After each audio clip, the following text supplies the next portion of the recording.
नमस्कार। मैं स्वप्निल और आप the news launcher Uttar Pradesh Uttarakhand देख रहे हैं। सबसे पहले जरा कौशलन जी को जोड़ लीजिए। कौशलन भाई, बहुत बहुत स्वागत है। मुद्दा वही, नंद किशोर गुर्जर साहब। कारण बताओ नोटिस जारी किया गया था और उस कारण बताओ नोटिस का जवाब आ गया, और जब से जवाब आया है तब से तहलका मचा पड़ा है। सबसे पहले दर्शकों को जरा वो नोटिस का जो जवाब नंद किशोर गुर्जर ने भेजा है वो दिखा देते हैं। नंद किशोर गुर्जर बकायदा इस जवाब में अपने बताते हैं कि दरअसल उनके ऊपर, उनको एक आईपीएस ऑफिसर ने बताया लखनऊ से कि उनके ऊपर जानलेवा हमला करने की साजिश रची जा रही थी इस कलश यात्रा के दौरान। साथ ही साथ पुलिस पे और भी गंभीर आरोप लगाते हैं, अभद्रता का आरोप लगाते हैं, महिलाओं के साथ अभद्रता का आरोप लगाते हैं। हटा दीजिए, ये लेटर हटा दीजिए, क्योंकि इस लेटर को डिकोड तो हम कौशलेंद्र भाई के जरिए कराएंगे। कौशलेंद्र भाई बताएंगे कि भाई पूरा मामला, पूरा ये जो माजरा है ये है क्या। कौशलेंद्र भाई, सबसे पहले एक बड़ा सिंपल सा सवाल है। विधायक हैं लोनी के नंद किशोर गुर्जर साहब, और इनका जो हालिया दिनों का इतिहास है, ये दोबारा दूसरा टर्म आने के बाद योगी जी, तब से ही इनका जो पूरा इतिहास रहा वो यही रहा कि ये लगातार अधिकारियों पे, लगातार योगी की सरकार पे, लगातार योगी के पुलिसिया सिस्टम पे हमला करते नजर आए। तो ऐसे में समझने की जरूरत यह है कौशलन जी कि ये हो क्यों रहा है और इतनी सह किसकी सह पे हो रहा है। जी कौशल भाई। देखिए स्वप्निल जी, आपको बताएं, सबसे पहली बात, जो कारण बताओ नोटिस प्रदेश अध्यक्ष भूपेंद्र चौधरी बीजेपी के भेजे थे, उसके एक हफ्ते के अंदर, जितना दिन उनको समय, 7 दिन का समय दिया था गया था, लेकिन उस 7 दिन के अंदर ही इन्होंने नोटिस का जवाब दिया। सबसे पहली बात, ये महत्वपूर्ण बात होती है। यहाँ अगर कोई बात होती तो विधायक जी आके प्रदेश अध्यक्ष से मिल मिल लेते, अपनी बात रख लेते और मनोमाजिल के हिसाब से एक पत्र जारी हो जाता और ये लेटर वायरल ना होता, ये पत्र वायरल ना होता। लेकिन विधायक जी टसन में एकदम है। ये जान लीजिए लेटर, क्योंकि कारण बताओ नोटिस तो पत्र किसी को मिला नहीं, सिर्फ सूचना दे दी गई उनको, भाई कारण बताओ नोटिस जारी किए गए, 7 दिन के अंदर जवाब देना है उनको। लेकिन विधायक जी ने क्या किया, कारण बताओ नोटिस का जवाब दिया और लेटर भी हर जगह वायरल करवा दिया। देखिए हमने पत्र में जो लिखा है। अब बात करेंगे कि नंद किशोर गुर्जर की। देखिए इसमें कोई शक नहीं है, जिस समय में मुख्यमंत्री योगी आदित्यनाथ भी बीजेपी के सदस्य नहीं थे, तब से संघ के कार्यकर्ता के रूप में काम कर रहे हैं। ये सबसे महत्वपूर्ण बात है जी। आप तो जान लीजिए, मुख्यमंत्री योगी आदित्यनाथ इस बार उन्होंने सदस्यता ली है, लेकिन ये उनसे पहले भी संघ के कार्यकर्ता के रूप में काम कर रहे हैं। और आपको बताऊं, जिस समय भारतीय जनता पार्टी के कार्यालयों में नेताओं और कार्यकर्ताओं का तोता था, या डर बस भाजपा का नाम नहीं ले रहे थे, उस दौर में नंदकिशोर गुर्जर ने पत्र में लिखा है कि उस दौर में भी हम राम कथा करवा रहे थे गाजियाबाद में। यानी बहुजन समाज पार्टी की सरकार थी, बीएसपी सुप्रीमो मायावती उस समय मुख्यमंत्री, उन्हीं की सरकार में ये कार्यक्रम शुरू हुआ जी 2010 में। और उन्होंने जो लिखा, वो किस किस पद पे रहे, किसान मोर्चा में रहे, युवा मोर्चा में रहे, एक छोटे से कार्यकर्ता के रूप में बीजेपी से जुड़े रहे और संघ के साथ जुड़े। अब भाई अगर प्रदेश का मुखिया इस बार सदस्यता अभियान में अपना सदस्यता ले और कोई विधायक, और जो जिस समय में एक सेकंड कौशल भाई, मुझे कुछ और ध्यान आ गया। मैं आपको एक सेकंड रोकूंगा और इसको इस सवाल के साथ इसको भी जोड़िएगा। एक बार फिर से जरा वो लेटर दिखाइए, वो लेटर पैड दिखाइए जरा नंद किशोर गुर्जर का। कौशल भाई, इस लेटर पैड पे ना 2 लोगों के तस्वीरें लगी हुई हैं। एक तस्वीर पंडित दीनदयाल उपाध्याय की है, दूसरी तस्वीर उनके ठीक बगल में योगी आदित्यनाथ की, और किसी की तस्वीर नहीं है। हटा दीजिए। आप जिस पुरातन जुड़ाव की बात कर रहे हैं, हटा दीजिए, लेटर हटा दीजिए, आप जिस पुरातन जुड़ाव की बात कर रहे हैं, ये लेटर हेड भी उस बात को दिखाता है, दर्शाता है। लेकिन यहां से एक सवाल और है, एक तरफ पंडित दीनदयाल उपाध्याय है, ना तो प्रधानमंत्री मोदी, ना अटल बिहारी वाजपेयी, ना कोई और नेता, ना श्यामा प्रसाद मुखर्जी, सिर्फ और सिर्फ पंडित दीनदयाल उपाध्याय, और उनके ठीक बगल में तस्वीर चस्पा है योगी आदित्यनाथ की, और ये इनका पर्सनल लेटर हेड है नंदकिशोर गुर्जर साहब का। इससे ये क्या संकेत देना चाह रहे हैं? योगी जी के साथ भी हैं और नहीं भी हैं, ये तो इनके बयानों से पता चलता है। तो पहली चीज तो ये है कि भाई ताकत कौन दे रहा है। केशव प्रसाद मौर्य ने अभी मंच साझा किया था, केशव प्रसाद मौर्य ने इनके फटे हुए कुर्ते को लेकर भी एक बयान दिया था, और फिर इन तस्वीरों का माजरा, ये है क्या? ये आपको नहीं लग रहा कि ये उलझी हुई गुत्थी है जिसको सुलझाना बड़ा मुश्किल होता जा रहा है? देखिए, हम आपको क्या बता रहे हैं कि सदस्यता आपको मैंने बता दी कि भाई कुछ भी हो, मुख्यमंत्री योगी आदित्यनाथ से पहले से भारतीय जनता पार्टी के सदस्य हैं, बकायदे रसीद कटवाए हैं बहुत पहले से हाँ, ही। हो जी, सकता है कि अगर कभी जरूरत पड़ी तो पुराने बक्से खोल को सदस्यता अभियान वाली रसीद भी दिखा देंगे, देखिए हमने कितने रुपए रसीद पहली बार कटवाई। जी, ठीक इसमें बात है। नेता इस मामले में नेता बहुत आगे होते हैं, और जो दल बदल वाले होते हैं वो खास कर रखे रहते हैं पुराने बक्सों में। कब कब जो है सदस्यता मिली यही पार्टी की। तो ये जो तस्वीर की आपने जिक्र किया, अब देखिए पंडित दीनदयाल उपाध्याय की जो है तस्वीर है लेटर हेड में, वहीं मुख्यमंत्री योगी आदित्यनाथ की भी बगल में है, और ये पर्सनल उनका लेटर हेड है विधायक जी का। बकायदे उसमें देखिए लोगो सब कुछ लगा हुआ है, विधानसभा क्षेत्र का नाम लिखा हुआ है। हाँ, नंद किशोर गुर्जर जो विधायक जिलोनी के हैं, एक पर्सनल अटैक कभी मुख्यमंत्री योगी आदित्यनाथ से नहीं किए, आप ये देख लीजिएगा। और केशव प्रसाद मौर्य जो जाके मंच साझा किए थे, इसको ये मत समझिएगा कि केशव प्रसाद मौर्य वहां जाके मंच साझा किए थे तो ये मुख्यमंत्री योगी आदित्यनाथ के एंटी। जिस तरह से आप जिक्र करते हैं कभी कभी स्लीपर सेल की, तो ये आप समझ लीजिए कि ये भी बहुत बड़े स्लीपर सेल भी हैं मुख्यमंत्री योगी आदित्यनाथ के। जी, और भाई आपको एक और चीज बता दें, जी, सरकार से पहले वहां जितने भी पुलिस अधिकारी थे, जिला अधिकारी थे, या विकास प्राधिकरण के अधिकारी थे, उन सबको लेके कभी भी नंदकिशोर गुर्जर ने आवाज नहीं उठाई। जबकि अच्छा, उस दौर में भी बहुत से ऐसे कांड गाजियाबाद में हुए, लेकिन तब नहीं। लेकिन 2022 के बाद जब सरकार में वहां पुलिस कमिश्नरेट लागू हुआ और नए पुलिस कमिश्नर बने, उसके बाद जिला अधिकारी बने, सबसे महत्वपूर्ण बात, ब्यूरोक्रेट के सबसे जो है बड़े अधिकारी चीफ सेक्रेटरी मनोज कुमार सिंह के खिलाफ इन्होंने सबसे बड़ा मोर्चा खोल दिया। आप ये सोचिए कि इन्होंने पत्र में ये जिक्र किया कि लखनऊ के एक पुलिस अधिकारी जो बड़ा पुलिस अधिकारी है, हो सकता है वो डीजीपी न हो, डीजीपी के नीचे ही रैंक का अधिकारी, लेकिन इनको जो सूचना दी और इन्होंने जो पत्र में लिखा है बहुत गंभीर बात। ठीक बात है। इसमें सरकार को इन्होंने पत्र में कहीं भी नहीं लिखा है, आप देख लीजिए कहीं मुख्यमंत्री योगी आदित्यनाथ का जिक्र हो पत्र में, नहीं है। इन्होंने बताया है 2010 से राम कथा की शुरुआत हुई है, संघ के एक नेता के जो है नेतृत्व में कार्यक्रम चलता है, हर वर्ष होता है। बसपा शासन काल से बकायदा लिखा है, बसपा शासन काल से। हाँ, बसपा शासन काल से।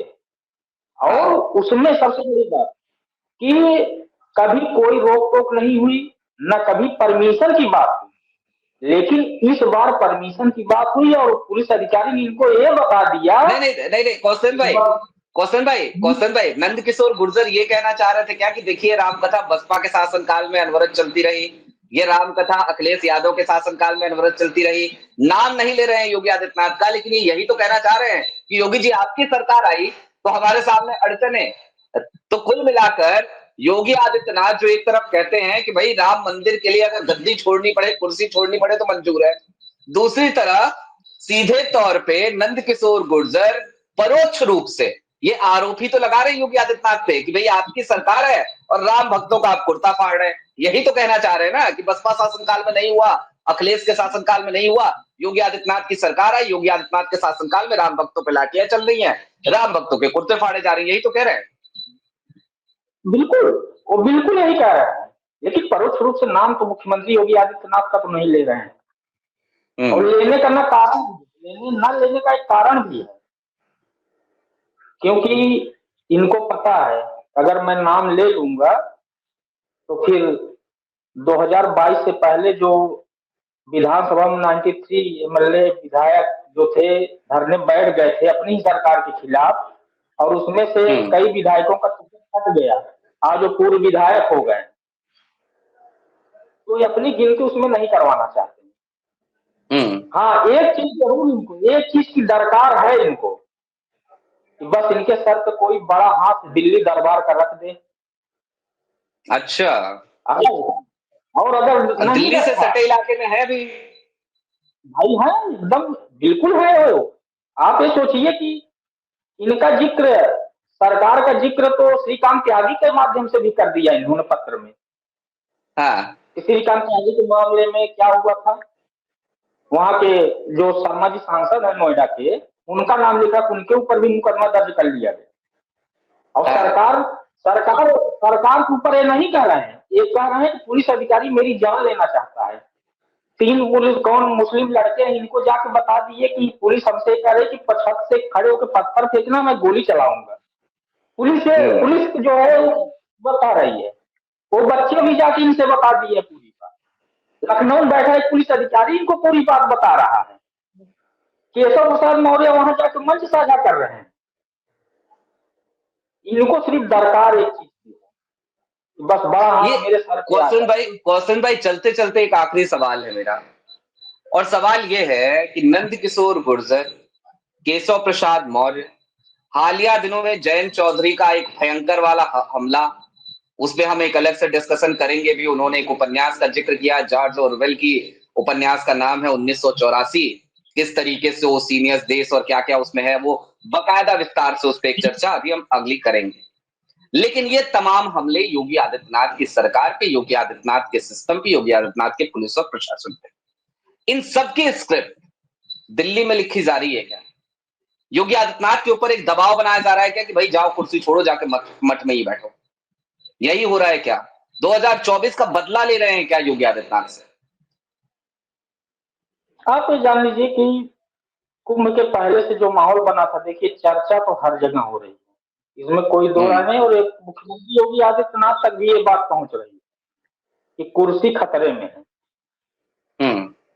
लेकिन ये तो मान लीजिए ये हर जगह हल्ला हो रही है, चर्चा भी हो रही है, ब्यूरोक्रेट में चर्चा हो रही है। तो नंदकिशोर गुर्जर, अगर ये इनको भनक लगी हो, कुछ न कुछ तो भनक लगी।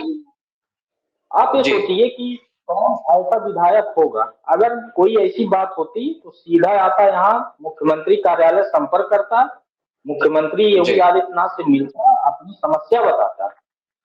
चंद एक पुलिस अधिकारी की बात है, सरकार के लिए एक पुलिस अधिकारी कोई मायने नहीं रखता स्वप्निल जी। सरकार में सरकार अपने आप बहुत पावर होती, कब किस अधिकारी को कहां बैठा दे कुछ कहा नहीं जा सकता है। ठीक बात। एक पुलिस अधिकारी के लिए अगर नंदकिशोर गुर्जर ने इतना बड़ा मोर्चा खोल दिया है तो स्क्रिप्ट तो कहीं न कहीं से लिखी ही जा रही है। और सबसे बड़ी बात, दिल्ली से सटा हुआ जिला, वहां के विधायक, अब नंदकिशोर गुर्जर को लखनऊ पहुंचने में बड़ी दिक्कत होती होगी, दूरी बहुत है, लेकिन दिल्ली पहुंचने में बहुत कम समय लगता है, तुरंत पहुंच जाते। हो सकता है कि उनका कोई आवाज भी वहीं आसपास हो, अगर ये पकड़ कोई रह जाए तेजी नहीं सकता है। लेकिन सबसे बड़ी बात, अगर केशव प्रसाद मौर्य वहां मंच साझा करने गए थे तो एक संदेश बीजेपी की और सरकार की तरफ जाना चाहिए था कि हाँ डैमेज कंट्रोल के लिए गए। लेकिन न सरकार और न संगठन किसी ने इस बात की चर्चा भी नहीं की। वो तो सोशल मीडिया पे केशव प्रसाद मौर्य और नंदकिशोर गुर्जर ने हल्ला मचा दिया तो लोग ये जान गए केशव प्रसाद मौर्य डिप्टी सीएम साहब गए हैं वहां जी। और उसी के बाद से नोटिस जारी हो गई, मंच साझा करने के बाद ही नोटिस जारी हुई है नंदकिशोर गुर्जर को नहीं नहीं, नोटिस नोटिस जारी होने के, नहीं नहीं कौशन भाई, नोटिस जारी होने के एक दिन बाद केशव प्रसाद मौर्य गए हैं। नहीं नहीं, अरे आप देखिए, देखेंगे जिस अच्छा। दिन आए हैं हाँ। केशव प्रसाद मौर्य जिस दिन गाजियाबाद से, क्योंकि दिल्ली भी गए थे केशव प्रसाद मौर्य वहीं से, अच्छा अच्छा अच्छा। वहां से दिल्ली भी गए थे, और वहां से जब ये वापस आए हैं उस दिन एक कार्यक्रम था भारतीय जनता पार्टी का, मुझे याद नहीं आ रहा है। और क्योंकि ये नोटिस जो जारी हुई थी 7 बजे शाम को जारी हुई, अच्छा तो केशव प्रसाद मौर्य क्योंकि शाम को 4 बजे लखनऊ में एक कार्यक्रम था, वहां पे मौजूद थे, वहां से लौट के अच्छा आए। अच्छा, लौट के आए थे, उसके ठीक है। बाद, हाँ, उसके बाद ही जो है नोटिस जारी हुई है। और नोटिस क्योंकि दूसरे ही दिन, दूसरे जिस दिन केशव प्रसाद मौर्य वहां से लौट के आए हैं, क्योंकि इनका देखिए, पहली बात तो इन्होंने जो बयानबाजी की नंद किशोर गुर्जर ने, उस बयान पे भी कभी नोटिस नहीं जारी हुआ। इसके पहले बहुत बार जो जवान जो अपनी बयानबाजी कर चुके हैं, यहाँ तक कह हम्म चुके हैं कि माँ का दूध पिया है मुख्य सचिव को और पुलिस अधिकारी को, कि माँ का दूध पिया, मैं सीना खोल के आ रहा हूँ। राजस्थान तक की चर्चा कर दी है कि वहां पे जो है हमारे समाज के लोग सीना तान के खड़े थे, गोली खाने के लिए सीना मना, तब तो हम्म नोटिस नहीं जारी हुई। अगर वही बात थी तो नोटिस जारी, क्योंकि इतने विजुअल और इतनी खबरें चल रही थी, अगर भारतीय जनता पार्टी के प्रदेश अध्यक्ष चाहते तो उसी समय नोटिस जारी कर सकते, ठीक लेकिन है। नहीं किए। केशव प्रसाद मौर्य से जब मिल के लौटे हैं उसके बाद ये नोटिस जारी हुई। अच्छा। बता दें उसमें, और उस नोटिस में जिक्र भी किया गया कि आपके इस बयानबाजी की वजह से सरकार की और पार्टी की छवि धूमिल हो रही। अब उन्होंने जवाब दे दिया, उन्होंने पूरा छवि जो धूमिल हो रही थी पूरा काला पोत दिया कि मेरी जान लेने के लिए लोग खुले हैं। और 2010 से राम कथा कार्यक्रम करवा रहे हैं, परमिशन कभी नहीं दिए, और योगी सरकार में बताइए उनको परमिशन के लिए मजबूर किया जा रहा है। हाँ। ये जवाब है। तो देखिए, कुल ठीक मिला बात। जुला के नंद किशोर को, गुर्जर को भी स्टार्ट करने के लिए चाबी कहीं दूसरी जगह से चाहिए उनको, और स्क्रिप्ट हो सकता है कि लिखी जा चुकी हो, क्योंकि जो ठीक बात चर्चा है, इस इसको। समय में चल रही है, हो सकता है हाँ, कि नंद किशोर गुर्जर वहां फिट बैठ रहे हैं, इसलिए वो रुक भी नहीं रहे। ठीक बात है। बहुत शुक्रिया कौशल भाई इस चर्चा में हमारे साथ जुड़ने के लिए। तो कुल मिलाकर दोस्तों बात तो यही है कि नंद किशोर गुर्जर के इस जवाब में यदि आप रेखांकित करें तो सीधे तौर पे वो एक महत्वपूर्ण बात और लिख जाते हैं। बताते हैं कि बसपा का जब शासनकाल था तब से ये रामकथा हो रही है। यानी कि बसपा के शासनकाल में मायावती के मुख्यमंत्री रहते हुए ये कार्यक्रम अनवरत रूप से चला रामकथा का। ये कलश यात्रा अनवरत रूप से निकाली जाती रही। अखिलेश यादव की सरकार आई, उसमें भी निकाली जाती रही। लेकिन योगी आदित्यनाथ जी आपकी सरकार आई है तो राम भक्तों पे लाठियां चल रही हैं, मेरे कुर्ते फाड़े जा रहे हैं, और आपके पुलिस अधिकारियों पर ये आरोप है कि उन्होंने मेरी जान लेने की कोशिश करी है, क्योंकि मुझे एक आईपीएस अधिकारी ने बताया है। ये जवाब है नंद किशोर गुर्जर का। जाहिर सी बात है कि नंद किशोर गुर्जर एक विधायक है, केशव प्रसाद मौर्य उनका समर्थन कर चुके हैं। तो सवाल तो ये उठेगा ही कि स्क्रिप्ट नंद किशोर गुर्जर ने लिखी या फिर कि ये जवाब और ये स्क्रिप्ट दरअसल कहीं और से लिखी जा रही है। जो भी होगा देखा जाएगा, जो भी होगा अपडेट करते रहेंगे। अभी के लिए दीजिए इजाजत। ऐसे ही तमाम अपडेट्स, तमाम डेवलपमेंट्स के लिए जुड़े रहिए the news launcher Uttar Pradesh Uttarakhand के साथ। शुक्रिया।